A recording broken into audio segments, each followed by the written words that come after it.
Let's get started with Cassandra. You want to call the roll? Of course, Mr. Chair. Secretary Chaudhry. Here, present.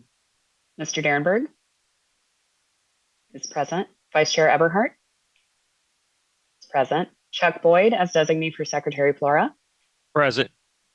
Mr. Gibbons is present. Ms. Lala is present. Krishna Talur as designee for Dr. Wright. Present. And Chair Casemeyer.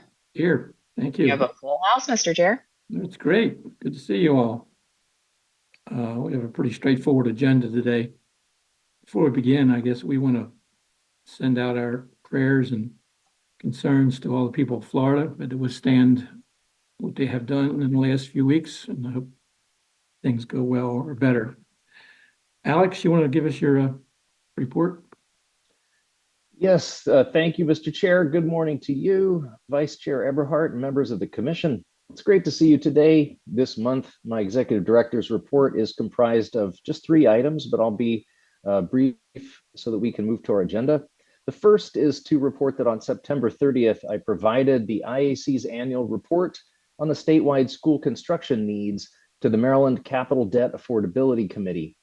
The CDAC is the state body that creates annual recommendations on how much the state should borrow or bond and provides those to the governor and the General Assembly for their decision making. The CDAC includes the treasurer, the comptroller, the secretary of budget and management, the chairs of the 2 houses capital budget subcommittees, and a member of the public. I presented data describing the great need for funding for school construction in coming years based upon our staff's analysis of the 5 main buckets of need facing our school districts, which are condition, educational sufficiency, additional capacity for any enrollment growth, additional capacity to support expansion of pre-kindergarten services under the blueprint, and finally, over the next 20-year period or so, decarbonization and energy efficiency improvements to meet the state's climate protection goals. The members were very engaged and asked good questions. I will be following up with some of them at their request with more data that the IAC can provide.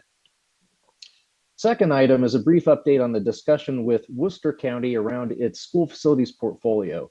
I mentioned last month that the work group in Worcester voted unanimously to recommend to the Board of Education in the county that they adopt the scenario that will result in the 3 parties, County School Board and the IAC, engaging in an MOU to implement 2 projects in sequence, one to replace Buckingham Elementary School in the next couple of years, and a second to renovate or replace Berlin Intermediate School in short succession. I've been informed that both the County Commission and the Board of Education expect to consider the proposed MOU next Tuesday. If both do so and approve it, then we may be able to bring it to you for your consideration at next month's meeting. Third, I'm happy to report on my recent participation in the annual conference of the National Council on School Facilities, which is the national association that represents the state-level school facilities agencies around the nation, such as the IAC. It's an excellent network of mutual support in which the IAC and its counterparts share best practices and combine forces to solve common problems that face all states. In that annual meeting, I presented to the members on the many leading-edge activities of the IAC, including our statewide facilities assessment, our maintenance effectiveness assessment, and the technical assistance that we provide to Maryland school districts around all aspects of portfolio management. We can be proud that the IAC is considered to have one of the 4 or 5 most developed state programs in the nation. Over the past year, I've met with colleagues from multiple states to describe what we do, why, and how, because our policies and practices are models to which other states are now looking as they develop their own. Through the Council, I am also obtaining valuable information and connections to resources from federal and nonprofit organizations to assist our work. The Council is also working to provide information to federal lawmakers on the school facilities picture nationwide. In support of that outreach, I visited with staff in 2 U.S. senators' offices and 1 representative's office yesterday to talk about the school facilities needs that the IAC sees here and what we're doing to help meet those needs. The responses were roundly positive and appreciative. And finally, I'll note that membership in the council is continuing to provide benefits to the IAC without taking much of my scarce time, thanks in part to my colleague from Alaska, who nominated my counterpart from Pennsylvania for the vacant board seat for the Northeast region. Lucky Maryland. This concludes my ED's report for October. I wish everyone a happy fall season and am pleased to stand for any questions you might have. Any questions for Alex? How many states have something comparable to IAC? Fewer than 10. Really? Yes. Okay, thanks, Alex. Consent Absolutely. agenda. Alex, you want to go through the consent agenda? Yeah, thank you, Mr. Chair. Items 2A through 2D this month are administrative items, including the minutes from last month's meeting, contract awards, revisions to previously approved contracts, and one informational only item about a land transfer in Howard County. We stand for questions on any of these items. Any questions for Alex? Do I hear a motion we approve the consent agenda? Motion by Krishna, second by Linda. All in favor, say aye, or raise your hand. Any opposed? Thank you. Item 3, Interagency Commission on School Construction Fiscal Year 2024 Annual Report. Anna? Good morning, Mr. Chair, Madam Vice Chair, and members of the Commission. Included in today's agenda on pages 29 through 64 is the IAC's Fiscal Year 2024 Annual Report. This is our third year publishing an annual report of our activities, and I'm delighted to bring another year of data, helpful graphics, and features that explain to our stakeholders what the Commission and your staff have been working on. This annual report is not required by statute, but rather is created thanks to our leadership's common goal of providing public information that is available and easily digestible by the public. As always, this report explains the IAC's structure and our mission, and how this year's legislative session will guide our efforts. This year's report also shares photos of the 21 new school facilities that opened in our state across 9 LEAs, including the 6 schools completed in Phase 1 of Prince George's County's P3 or public-private partnership, Phase 2 of which has been discussed at recent IAC meetings. To help the public gain insight into how exactly the IAC conducts the statewide facilities assessment, which completed its 3rd refresh cycle in fiscal year 2024, we have included a day in the life feature of what an assessment day looks like, as well as the lead up and follow up for just one of the 300 or so assessments our team conducts in each cycle. This year's report also includes an extensive feature about the 5 key areas of need that the IAC staff is focused on in our work to quantify the overall need our state has for school construction in the coming years, and the state's effort to provide targeted support to help local school districts complete the work required by the statewide focuses that Alex mentioned earlier on the blueprint for education, decarbonization, and the constantly growing and changing needs of our students. In the last year, your staff has awarded over $950 million to school construction projects, assessed 322 school facilities for the SFA and 145 for the MEA, grown from a staff of 31 to 39, navigated our newfound status as an independent state agency, moved offices, and handled countless emails, phone calls, and meetings to support LEAs as they've tackled our new business management system and their everyday work supporting school facilities. It's been quite a year, and I hope that our annual report effectively reflects our pride and dedication to the work of this agency. I will now read the motion, which is to approve the final draft of the comprehensive IAC fiscal year 2024 annual report, pending non-substantive edits by staff. Mr. Chair, after a motion is made, I would be happy to take any questions about this year's report. Thank you, Hannah. Do you hear a motion to support the approval of the final draft of our annual report? Mr. Boyd makes the motion, Ms. Everhart seconds. Any discussion about the report? Ms. Everhart. Yes, it is an excellent report. I really enjoyed looking at it, reading it, comprehending it. And also I understand that perhaps by next year, we'll have some digital links in it to be able to click on various things to even get more information. You're doing a great job. And I appreciate it, and I'm sure students and teachers across the state also do. Thank you very much. Mr. Derenberg. I'd have to say you guys had your plate full this year, and you handled it very well. I mean, a lot of things happened, and we never experienced any hiccups, so that was impressive. Any other comments? Alex, you want to say something? Yes, thank you, Mr. Chair. I'd like to specifically express my thanks and appreciation to Hannah for shepherding the production of this complex and large report with a lot of pieces to go in, and also the contributions of every team on the IAC that prepared material for the report, worked together to bring this to you. It really is a significant piece of documentation. And I thank everybody for their hard work on the program side, as well as in the communications aspect of it. So thank you all. Very happy to have this ready to go out to stakeholders. Yeah, Hannah, it's really did a great job, and I understand Victoria helped a lot. I want to thank the two of you. It's a informative and sort of interesting document, unusual for an annual report. It's just graphically, it's very pleasing, and I just want to congratulate you all on a great job. All in favor of the motion, say aye or raise your hands. Any opposed? Okay. Item 4, FY 2025 Healthy School Facility Fund recommendations for Baltimore City Public Schools, Arabia.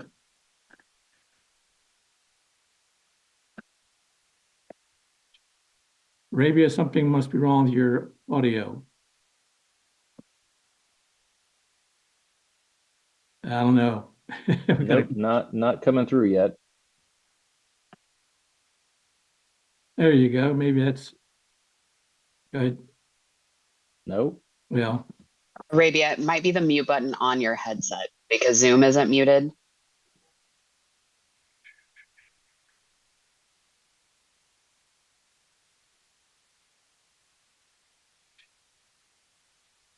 No, still not working. you want to go to 5 and come back, Alex? Yes, please. Let's do item 5, and Arabia Okay. can log out and come back in.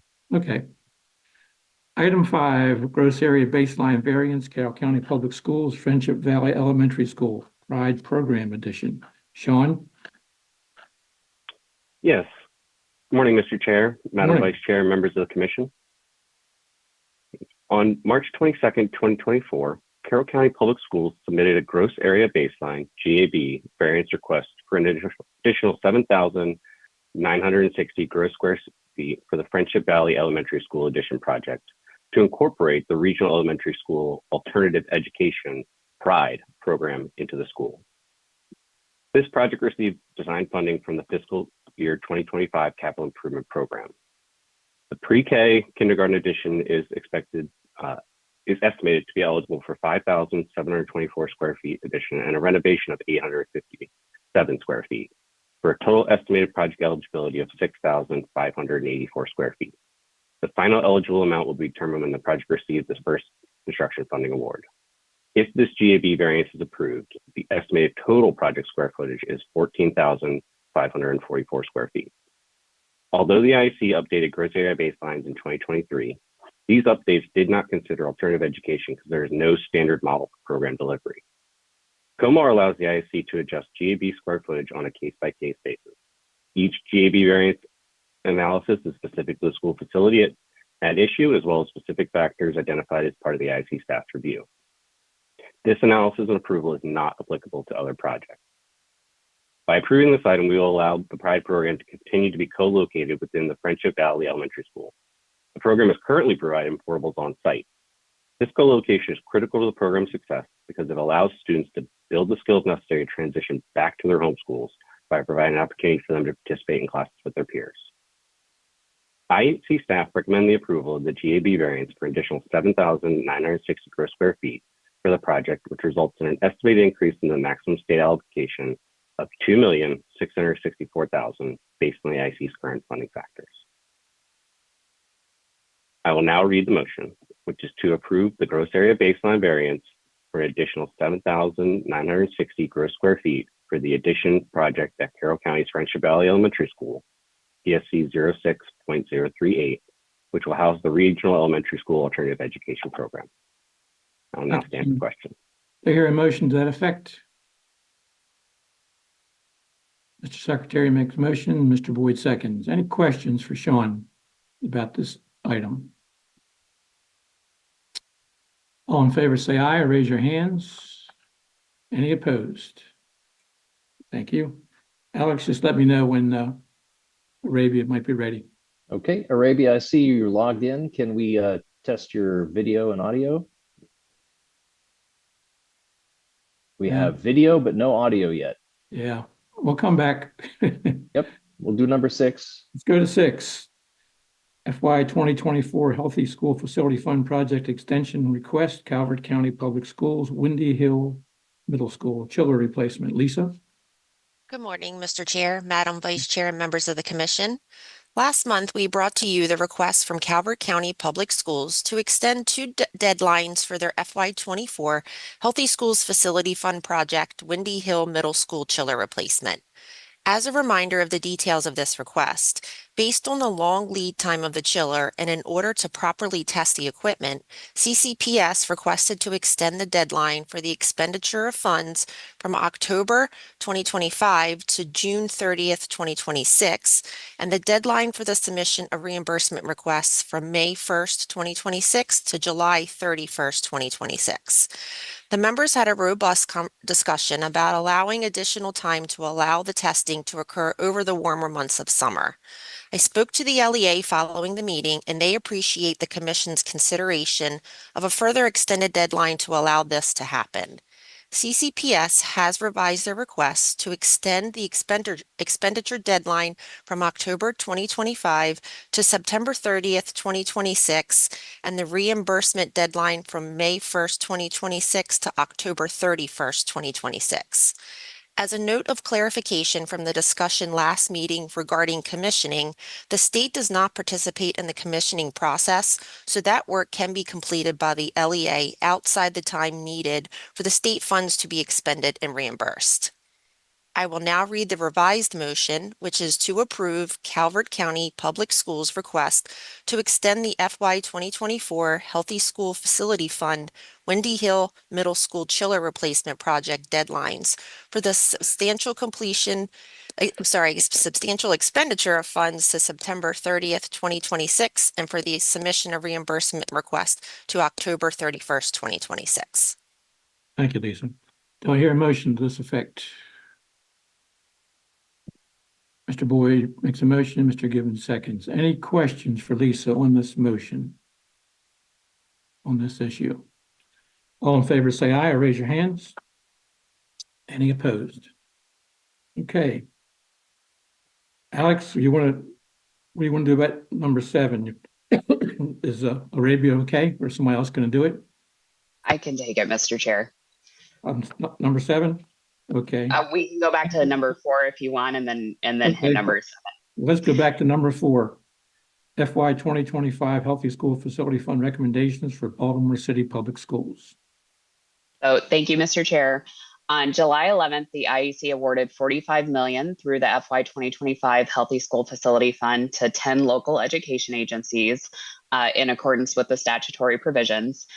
Today, we are recommending the remaining $45 million to city schools who under statute have a dedicated amount and separate application process. Just as a matter of interest, since the inception of the program, the IAC has approved a total of 361 projects totaling $350 million. The motion for today is simple. You can see the table of projects in your agenda. The motion is to approve fiscal year 2025 Healthy School Facility Fund project awards for Baltimore City Public Schools, totaling $45 million as presented. Thank you. Hear a motion to that effect. Ms. Everhart motions, Mr. Gibbons seconds. Any comments or questions for Cassandra? All in favor say aye, raise your hands. Any opposed? Thank you. Item 7, FY 2023 Healthy School Facility Fund Project Extension Request, Charles County Public Schools, Mary H. Matula Elementary School, roof replacement.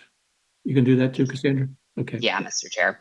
So we are recommending approval of the Charles County Public School System's request to extend their FY 2023 Healthy School Facility Fund deadlines to substantially expend funds and to request reimbursement of the project at Mary H. Matula Elementary School.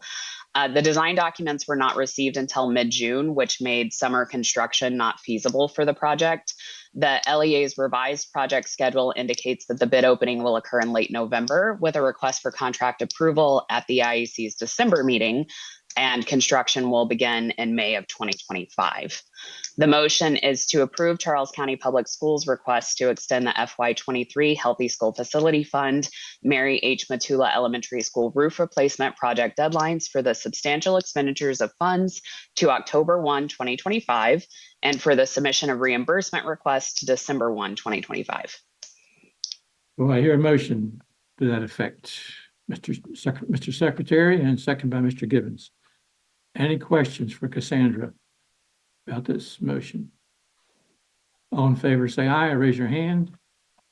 Any opposed? Thank you, Cassandra. Item 8, FY 2023 Healthy School Facility Fund Project Extension Request, Charles County Public Schools, General Smallwood Middle School roof replacement. Sharon? Good morning, Mr. Chair, Morning. Madam Vice Chair, and members of the Commission. Charles County Public Schools is requesting an extension to the FY 2023 HSFF deadline for the General Smallwood Middle School roof replacement project to align it with the FY 25 CIP HVAC replacement project.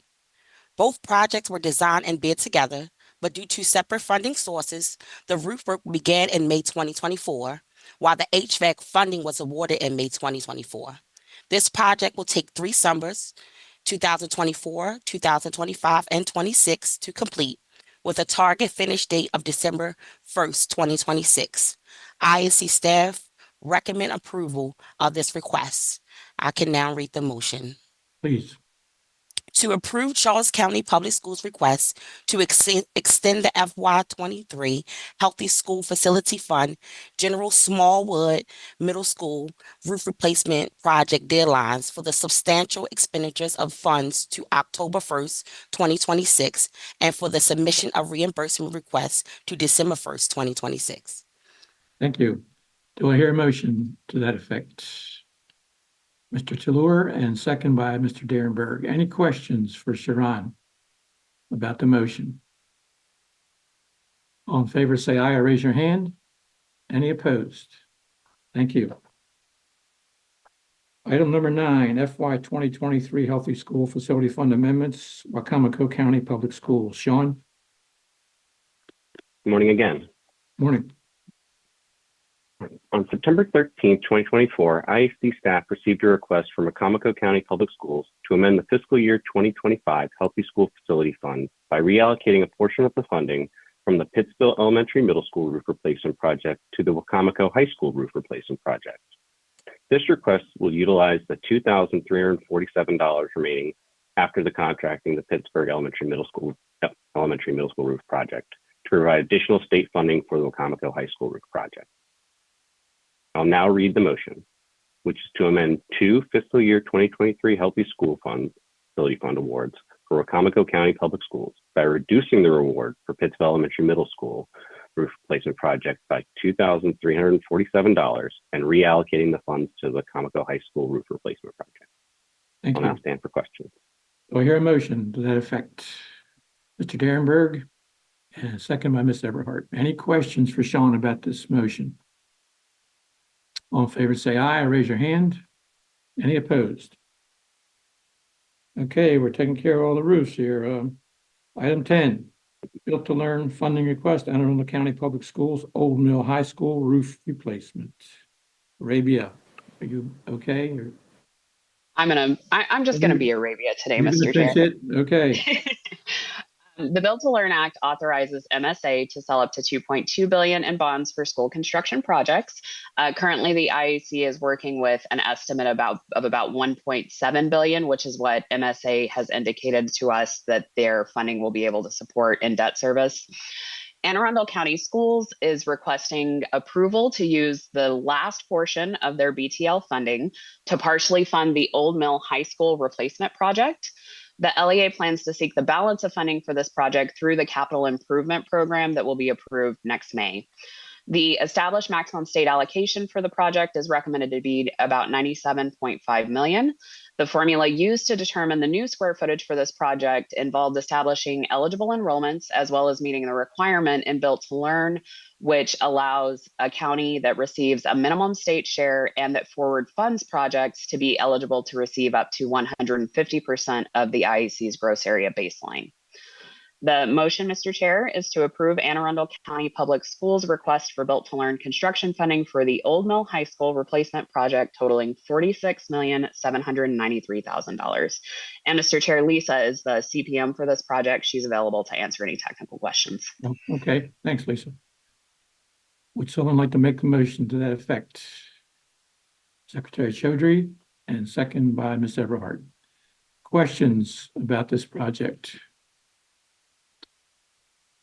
All in favor, say aye or raise your hands. Any opposed? Thank you. Item 11, Built to Learn funding request, Washington County Public Schools, Downsville Pike Elementary replacement. Sharon? Good morning again, Mr. Chair. Washington County Public Schools is seeking Built to Learn funding for the new Downsville Pike Elementary School project, which aims to replace the inadequate Hickory and Foundation Rock Elementary Schools. The new 370 square foot facility will accommodate 688 students, addressing the community educational needs. The local LEA has requested a total Built to Learn allocation of $19,036,473,000, which include 5% maintenance add-on and 5% concentration of property add-on. Additionally, the LEA plans to pursue the further funding through the Interagency Commission of School Construction Capital Improvement Program. IAC staff recommend approval of the funding request to enhance educational facilities in Washington County. I can now read the motion. Okay. To approve Washington County Public Schools request for Built to Learn construction funding for the new Downsville Pike Elementary School project totaling $19,036,473. Thank you, Sharon. Lisa, which is the CPM, can stand for questions. Okay. Do I hear a motion to this effect? Ms. Everhart makes a motion and Mr. Gibbons seconds. Any questions for Sharon or Lisa about this project? All in favor, say aye, raise your hand. Any opposed? Okay. Item 12. FY 2025 Non-Public Aging School Program Administrative Procedures Guide. Jillian. I believe Samaj was going to present. Oh, okay. Samaj, are you ready? Yes. Good morning, Mr. Chair and Commission members. My name is Samaj Tucker, and I serve as the School Facilities Architect Supervisor in the Office of School Facilities at the Maryland State Department of Education.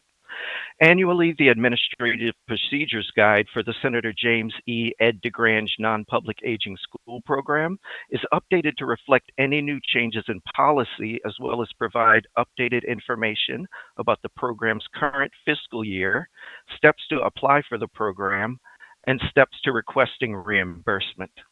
The Procedures Guide is uploaded and made available on the IAC website for the non-public schools' use. The major policy update for the program this year is granting authority to the Executive Director of the Office of School Facilities to approve extension projects.